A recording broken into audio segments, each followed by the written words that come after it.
जय माता रानी। मित्रों, आज हम इस संसार के सबसे शक्तिशाली कवच का हिंदी अनुवाद सुनने जा रहे हैं। यह माँ दुर्गा का दिव्य कवच केवल पाठ ही नहीं बल्कि ऐसा रक्षा कवच है जो आपके नखों से लेकर सिर के बालों तक की रक्षा करता है। आइए हम सब मिलकर इस दिव्य कवच का आनंद व लाभ लें। जय माँ दुर्गा। ओम चंडिका देवी को नमस्कार है।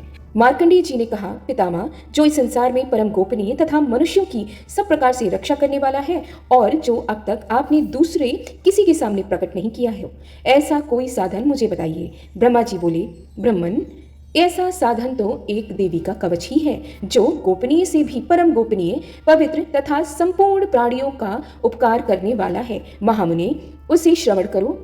देवी की 9 मूर्तियां हैं जिन्हें नव दुर्गा कहते हैं। उनके पृथक पृथक नाम बतलाए जाते हैं। प्रथम नाम शैलपुत्री है, दूसरी मूर्ति का नाम ब्रह्मचारिणी है, तीसरा स्वरूप चंद्रघंटा के नाम से प्रसिद्ध है, चौथी मूर्ति को कुष्मांडा कहते हैं, पांचवी दुर्गा का नाम स्कंद माता है, देवी के छठे रूप को कात्यायनी कहते हैं, सातवां कालरात्रि और आठवां स्वरूप महागौरी के नाम से प्रसिद्ध है, नवी दुर्गा का नाम सिद्धिदात्री है। ये सब नाम सर्वज्ञ महात्मा वेद भगवान के द्वारा ही प्रतिपादित हुए हैं।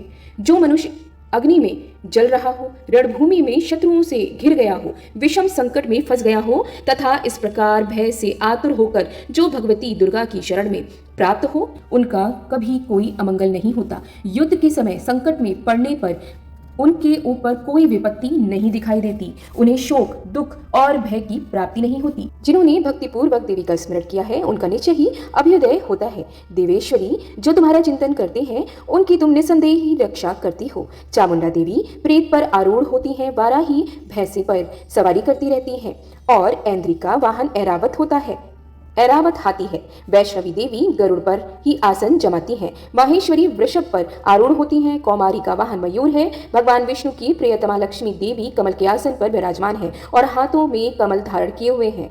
वृषभ पर आरूढ़ ईश्वरी देवी ने श्वेत रूप धारण कर रखा है। ब्राह्मी देवी हंस पर बैठी हुई हैं और सब प्रकार के आभूषणों के सुशोभित है। इस प्रकार ये सभी माताएं सब प्रकार की योग शक्तियों से संपन्न हैं। इनके सिवा और भी बहुत सी देवियां हैं जो अनेक प्रकार के आभूषणों की शोभा से युक्त तथा नाना प्रकार के रत्नों से सुशोभित हैं। ये संपूर्ण देवियां क्रोध में भरी हुई हैं और भक्तों की रक्षा के लिए रथ पर बैठी दिखाई देती हैं। ये शंख, चक्र, गदा, शक्ति, हल और मूसल, खेटक और तोमर, परशु तथा पाश, कुंत और त्रिशूल एवं उत्तम शांग, धनुष आदि अस्त्र शस्त्र अपने हाथों में धारण करती हैं। दैत्यों की शरीर का नाश करना, भक्तों को अभयदान देना, देवताओं का कल्याण करना, यही उनके शस्त्र धारण करने का उद्देश्य है। कवच आरंभ करने से पहले इस प्रकार प्रार्थना करनी चाहिए। महान रौद्र रूप, अत्यंत घोर पराक्रम, महान बल और महान उत्साह वाली देवी, तुम महान भय का नाश करने वाली हो। तुम्हें नमस्कार है। तुम्हारी ओर देखना भी कठिन है। शत्रुओं का भय बढ़ाने वाली जगदम्बिके, मेरी रक्षा करो। पूर्व दिशा में ऐन्द्री इंद्र शक्ति मेरी रक्षा करे। अग्निकोण में अग्निशक्ति, दक्षिण दिशा में वाराही तथा नैऋत्य कोण में खड़गधारिणी मेरी रक्षा करें। पश्चिम दिशा में वारुणी और वायव्य कोण में मृग पर सवारी करने वाली देवी मेरी रक्षा करें। उत्तर दिशा में कौमारी और ईशान कोण में शूलधारिणी देवी रक्षा करें। ब्राह्मणी, तुम ऊपर की ओर से मेरी रक्षा करो और वैष्णवी देवी नीचे की ओर से मेरी रक्षा करें। इसी प्रकार शव को अपने वाहन बनाने वाली चामुंडा देवी 10 दिशाओं में मेरी रक्षा करें।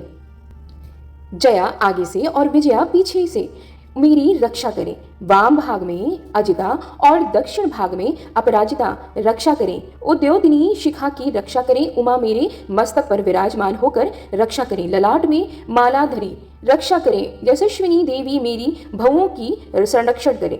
भवों के मध्य भाग में त्रिनेत्रा तथा नथनों की यमघंटा देवी रक्षा करें। दोनों नेत्रों के मध्य भाग में शंखनी और कानों में द्वारवासिनी रक्षा करें। कालिका देवी कपोलों की तथा भगवती शांकरी कानों के मूल भाग की रक्षा करें। नासिका में सुगंधा और ऊपर के होंठ में चर्चिका देवी मेरी रक्षा करें। नीचे के होंठ में अमृतकला तथा जीवा में सरस्वती देवी मेरी रक्षा करें। कौमारी दांतों की और चंडिका कंठ प्रदेश की रक्षा करें।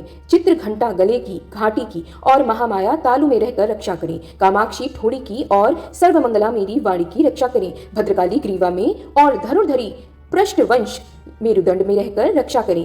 कंठ के भारी भाग में नील ग्रीवा और कंठ की नली में नलकुबरी रक्षा करें।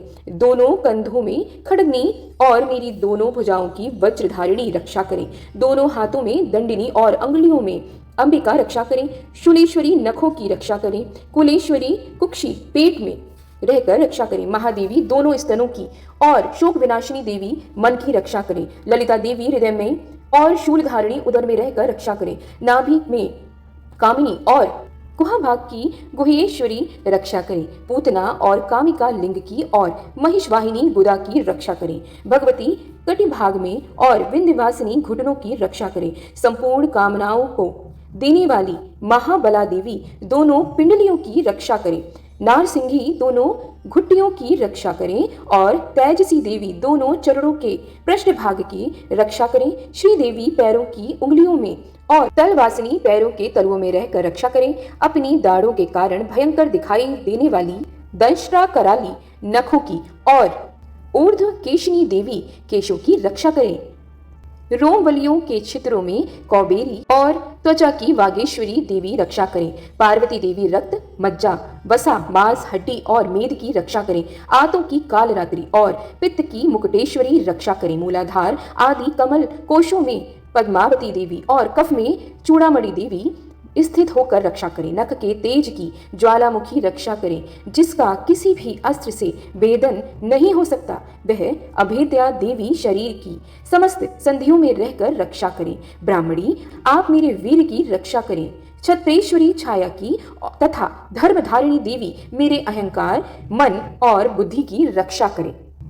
हाथ में वज्र धारण करने वाली वज्रहस्ता देवी मेरे प्राण अपान व्यान उदान और समान वायु की रक्षा करें। कल्याण से सुशोभित होने वाली भगवती कल्याण शोभना मेरे प्राण की रक्षा करें। रस रूप गंध शब्द और स्पर्श इन विषयों का अनुभव करते समय योगिनी देवी रक्षा करें तथा सत्वगुण रजोगुण और तमोगुण की रक्षा सदा नारायणी देवी करें। बाराही आयु की रक्षा करें। वैष्णवी धर्म की रक्षा करें तथा चक्रिणी चक्र धारण करने वाली देवी यश कीर्ति लक्ष्मी धन तथा विद्या की रक्षा करें। इंद्राणी आप मेरे गोत्र की रक्षा करें। चंडिके तुम मेरे पशुओं की रक्षा करो। महालक्ष्मी पुत्रों की रक्षा करें और भैरवी पत्नी की रक्षा करें। मेरे पथ की सुपता तथा मार्ग की क्षेमकरी रक्षा करें। राजा के दरबार में महालक्ष्मी रक्षा करें तथा सब ओर व्याप्त रहने वाली विजया देवी संपूर्ण भयों से मेरी रक्षा करें। देवी जो स्थान कवच में नहीं कहा गया अतएव रक्षा से रहित है, वह सब तुम्हारे द्वारा सुरक्षित हो, क्योंकि तुम विजयशालिनी और पाप नाशिनी हो। यदि अपने शरीर का भला चाहे तो मनुष्य बिना कवच के कहीं एक पग भी नहीं जाए। कवच का पाठ करके ही यात्रा करे। कवच के द्वारा सब ओर से सुरक्षित मनुष्य जहाँ जहाँ भी जाता है वहाँ वहाँ उसे धन लाभ होता है तथा संपूर्ण कामनाओं की सिद्धि वाली विजय की प्राप्ति होती है। वह जिस जिस अभीष्ट वस्तु का चिंतन करता है उसको निश्चय ही प्राप्त कर लेता है। वह पुरुष इस पृथ्वी पर तुलना रहित महान ऐश्वर्य की भागी हो जाता है। कवच से सुरक्षित मनुष्य निर्भय हो जाता है। युद्ध में उसकी पराजय नहीं होती तथा वह तीनों लोकों में पूजनीय हो जाता है। देवी का यह कवच देवताओं के लिए भी दुर्लभ है, जो प्रतिदिन नियम पूर्वक तीनों संध्याओं के समय श्रद्धा के साथ विजय की प्राप्ति होती है। वह जिस जिस अभीष्ट वस्तु का चिंतन करता है उसको निश्चय ही प्राप्त कर लेता है। वह पुरुष इस पृथ्वी पर तुलना रहित महान ऐश्वर्य की भागी हो जाता है। कवच से सुरक्षित मनुष्य निर्भय हो जाता है। युद्ध में उसकी पराजय नहीं होती तथा वह तीनों लोकों में पूजनीय हो जाता है। देवी का यह कवच देवताओं के लिए भी दुर्लभ है, जो प्रतिदिन नियम पूर्वक तीनों संध्याओं के समय श्रद्धा के साथ इसका पाठ करता है, उसे देवी कला प्राप्त हो जाती है तथा वह तीनों लोकों में कहीं भी पराजित नहीं होता। इतना ही नहीं, वह अकाल मृत्यु रहित हो 100 से भी अधिक वर्षों तक जीवित रहता है।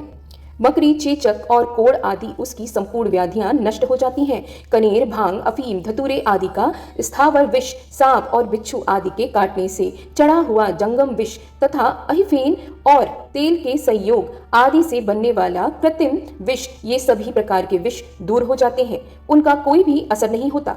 इस पृथ्वी पर मारण मोहन आदि जितने अभिचारिक प्रयोग होते हैं तथा इस प्रकार के जितने मंत्र यंत्र होते हैं वे सब इस कवच को हृदय में धारण कर लेने पर उस मनुष्य को देखते ही नष्ट हो जाते हैं। यही नहीं, पृथ्वी पर विचरने वाले ग्राम देवता, आकाशचारी देव विशेष, जल के संबंध से प्रकट होने वाले गण, उपदेश मात्र से सिद्ध होने वाले निम्न कोटि के देवता, अपने जन्म के साथ प्रकट होने वाले देवता, कुल देवता, माला, कंठमाला, डाकिनी, शाकिनी, अंतरिक्ष में विचरने वाली अत्यंत बलवती भयानक डाकनियां, ग्रह, भूत, पिशाच, यक्ष, गंधर्व, राक्षस, ब्रह्म राक्षस, बेताल, कूष्मांड और भैरव आदि अनिष्टकारक देवता भी हृदय में कवच धारण किए रहने पर उस मनुष्य को देखते ही भाग जाते हैं। कवचधारी पुरुष को राजा से सम्मान वृद्धि प्राप्त होती है। यह कवच मनुष्यों के तेज की वृद्धि करने वाला और उत्तम है। कवच के पाठ करने वाला पुरुष अपनी कीर्ति से विभूषित भूतल पर अपने सुयश के साथ साथ वृद्धि को प्राप्त होता है। जो पहले कवच का पाठ करके उसके बाद सप्तशती चंडी का पाठ करता है, उसकी जब तक वन, पर्वत और काननों सहित यह पृथ्वी टिकी रहती है, तब तक यहाँ पुत्र पौत्र आदि संतान परंपरा बनी रहती है। फिर देह का अंत होने पर वह पुरुष भगवती महामाया के प्रसाद से उस नित्य परम पद को प्राप्त हो जाता है जो देवताओं के लिए भी दुर्लभ है। वह सुंदर दिव्य रूप धारण करता है और कल्याण में शिव के साथ आनंद का भागी होता है। जय माता रानी।